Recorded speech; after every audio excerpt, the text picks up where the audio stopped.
சுற்றுலா சென்ற சிதம்பரத்தை சேர்ந்த 30 பேர் உத்தரகாண்ட் நிலச்சரிவில் சிக்கியிருந்தனர். உத்தரகாண்ட் நிலச்சரிவில் சிக்கிய 15 தமிழர்கள் தற்போது மீட்கப்பட்டுள்ளனர் என்ற தகவல் வெளியாகியிருக்கிறது. இது குறித்தான முழு விவரங்களோடு இணைகிறார் நமது செய்தியாளர் தேவநாதன். வணக்கம் தேவநாதன். மீதமுள்ள 15 பேர் எப்போது மீட்கப்படுவார்கள்? முழு விவரங்கள் என்ன?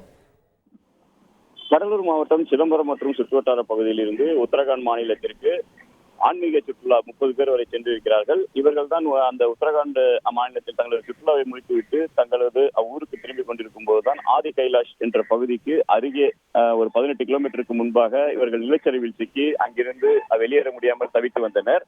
இந்த நிலையில தான் இவர்களை மீட்பதற்கான பணிகள் தொடர்ந்து நடைபெற்று வந்தது. தற்போது ஹெலிகாப்டர் மூலமாக இவர்களை மீட்கும் பணியானது தொடர்ந்து நடைபெற்றிருக்கிறது. ஒவ்வொரு முறையும் ஹெலிகாப்டரில் 5 பேர் வரை மீட்கப்பட்டு வருகிறார்கள். தற்போது பார்த்தோம் அப்படின்னா 15 பேர் 3 முறை ஹெலிகாப்டர் சென்று தற்போது வரை 15 பேர் மீட்கப்பட்டிருக்காங்க. இன்று மாலைக்குள்ளார பார்த்தோம் அப்படின்னா மீதமுள்ள 15 பேரும் அதாவது 30 பேரும் முழுமையாக மீட்கப்படுவார்கள் என்று உத்தரகாண்ட் அரசு தமிழக அரசிடம் தெரிவித்துள்ளதாக தகவல்கள் தெரிவிக்கின்றன. உங்கள் முழு விவரங்களுக்கு நன்றி தேவநாதன். செய்திகளை உடனுக்குடன் தெரிந்து கொள்ள உடனே சப்ஸ்கிரைப் பண்ணுங்க.